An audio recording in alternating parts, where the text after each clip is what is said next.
Trying to stay awake for 24 hours will cause a brain performance similar to someone who is legally intoxicated. This is why sleep is essential, because it allows the brain and body to recover. In this speech, I'll be explaining the importance of sleep and what happens when we do not get enough of it.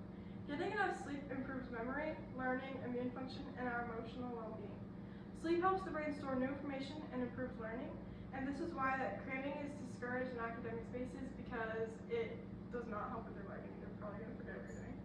Immune system becomes stronger during quality sleep.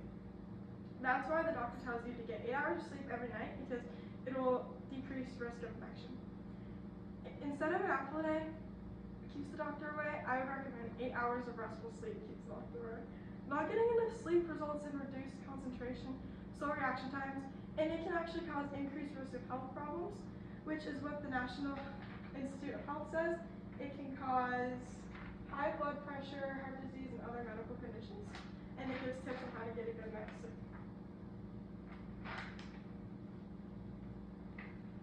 Sleep deprivation makes it harder to pay attention and solve problems. When I'm taking a test and I get limited sleep, maybe from cramming all night or just not getting enough sleep, I tend to forget what I'm doing and make silly mistakes that could have been avoided. Increased risks of accidents occur, like car accidents, which is what happens during spring forward. There is an increased risk of car accidents due to lack of sleep for most people, and their circadian rhythm is thrown off. Chronic sleep loss can cause heart disease, diabetes, and depression. And what would the speech be without telling you how to get a good, at least 8 hours of healthy, restful sleep? So, what I would say, have a good structure, regular routine and structure, set times for sleep and wake, keep or return to structured activities in your days, especially if your schedules change over the summer. So this is especially if you're feeling kind of sluggish during the summer, it might be because of your sleep and your circadian rhythm is thrown off. Light is important. You want to have a window open. This will help your circadian rhythm to regulate when to wake up. So during the bright hours, it'll wake you up naturally.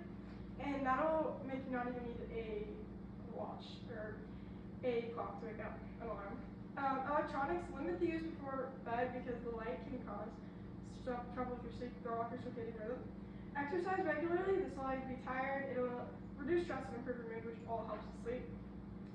And prioritize your sleep by reinforcing the benefits of sleep for your family. Make sure everyone's getting a good 8 hours of sleep, not just you. It'll help your whole family. And here are just more tips on getting a good night's sleep.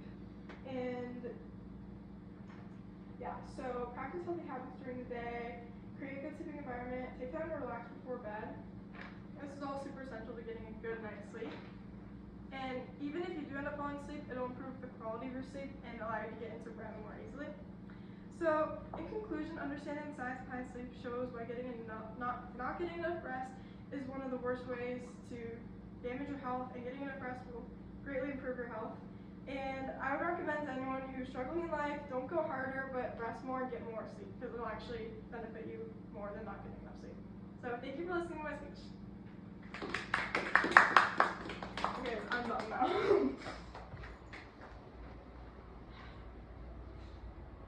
The sources I used for today's speech are National Institute of Health, Harvard Sleep Medicine, Center of Disease Control, Cleveland Clinic, and the Office of Disease Prevention and Health.